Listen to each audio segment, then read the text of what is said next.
आप देख रहे हैं अल्फा डिफेंस हिंदी में आपका स्वागत है। आप हमें ज्वाइन कर सकते हैं सोशल मीडिया पर, फेसबुक, इंस्टाग्राम, ट्विटर और इंग्लिश व्यूअर्स हमें ज्वाइन कर सकते हैं अल्फा डिफेंस इंग्लिश पर। आइए शुरू करते हैं आज का वीडियो।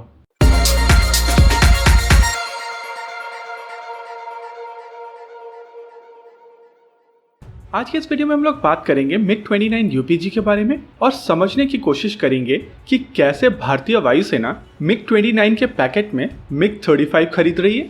रक्षा मंत्री राजनाथ सिंह की पिछली रशिया विजिट के दौरान हम लोगों ने बात की थी कि भारत रशिया से 21 मिग-29 यूपीजी खरीद रहा है और ये मिग-29 यूपीजी रशिया के पास फिलहाल मॉथबॉल कंडीशन में है और इन एयरक्राफ्ट्स को बहुत ही तेजी से असेंबल करके बहुत ही जल्द भारतीय वायुसेना को दिया जा सकता है। इन 21 एयरक्राफ्ट को लेकर डील साइन हो चुकी है और रिपोर्ट्स के अनुसार ये 21 एयरक्राफ्ट एक एक्टिव इलेक्ट्रॉनिकली स्कैन्ड अरे रेडार के साथ आने वाले हैं।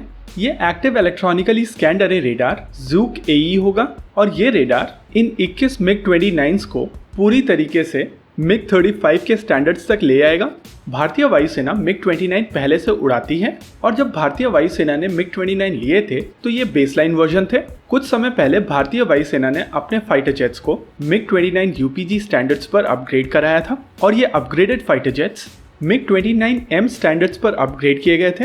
यहाँ पर यह जान लेना जरूरी है कि बेसलाइन मिग-29 जो भारत ने पहले खरीदे थे वो केवल एयर टू एयर मोड में काम करते थे और ये fighter jet air to ground mode के लिए बिल्कुल नहीं थे। मिग-29 यूपीजी के बाद में ये फाइटर जेट काफी अच्छे air to ground fighter jets बन चुके हैं और इसका सबसे प्रमुख कारण है इसके रेडार में चेंज। मिग-29 यूपीजी का रेडार ज़ूक ME एक मैकेनिकली स्कैन्ड रेडार है और ये रेडार बेसलाइन मिग-29 के टोपैज N019 रेडार से काफी ज्यादा बेहतर है और इसी वजह से कहा जाता है कि भारतीय वायुसेना के मिग-29 यूपीजी एक्चुअली मिग-33 स्टैंडर्ड्स के हैं। केवल इसमें इतना डिफरेंस है कि मिग-33 और या कहें मिग-29M एक लंबी स्पाइन के साथ आते थे, यानी कि इनकी लेंथ बढ़ाई गई थी जिससे ये ज़्यादा फ्यूल कैरी कर सकते थे।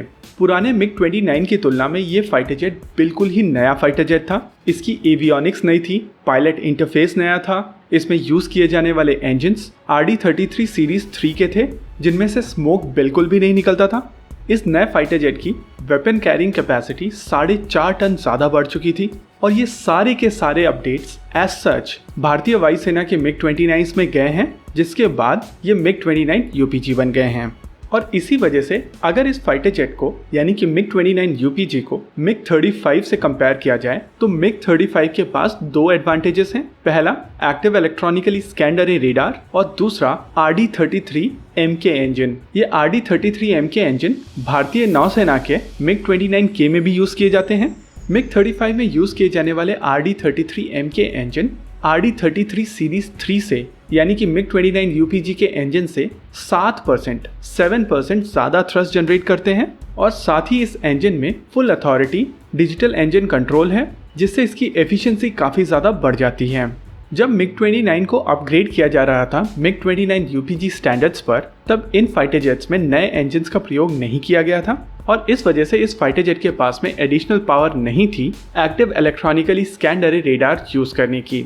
पिछले जनरेशन के रेडार्स की तुलना में एक्टिव इलेक्ट्रॉनिकली स्कैन्ड अरे रेडार की पावर रिक्वायरमेंट ज़्यादा होती है और इसी वजह से ये 21 नए फाइटर जेट अगर एक्टिव इलेक्ट्रॉनिकली स्कैन्ड अरे रेडार के साथ आएंगे तो इन फाइटर जेट्स में RD-33MK इंजन की आवश्यकता होगी और इन दोनों चेंजेस के साथ में ये नए फाइटर जेट्स मिग-35 स्टैंडर्ड्स के हो चुके होंगे, यानी कि भारत को मिग-29 के पैकेट में मिग-35 मिलने वाले हैं।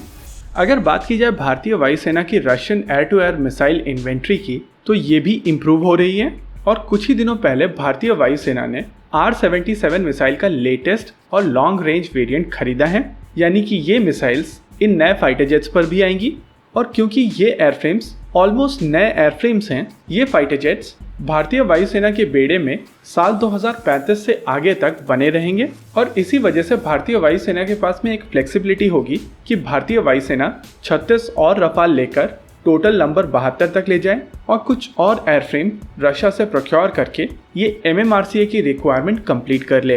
हालांकि ये एक बेस्ट केस सिनेरियो नहीं होगा लेकिन ये भारतीय वायुसेना के लिए प्लान बी जरूर हो सकता है, क्योंकि जिस तरीके से MMRCA आगे बढ़ रही है उस हिसाब से इस टेंडर के थ्रू भारतीय वायुसेना को जल्द ही कोई फाइटर जेट नहीं मिलने वाला। ये हर बीतते दिन के साथ में और कॉम्प्लेक्स होती जा रही है और हर बीतते दिन के साथ में भारतीय वायुसेना की डिफिकल्टीज बढ़ती जा रही हैं, क्योंकि आने वाले समय में भारतीय वायुसेना को MiG-21 तो 2025 में रिटायर करने ही हैं, लेकिन अंडर पावर्ड जैगुआर्स, MiG-29 और मिराज 2000 भी रिटायर करने हैं। हालांकि इन फाइटर जेट्स को रिटायर करने की टारगेट डेट 2030 की है और ये MiG-29 के पैकेट में MiG-35 खरीदने वाला कॉन्सेप्ट काफी तेजी से भारतीय वायुसेना को अपनी स्क्वाड्रन स्ट्रेंथ बढ़ाने का मौका दे रहा है और इसकी लागत भी काफी ज्यादा कम है।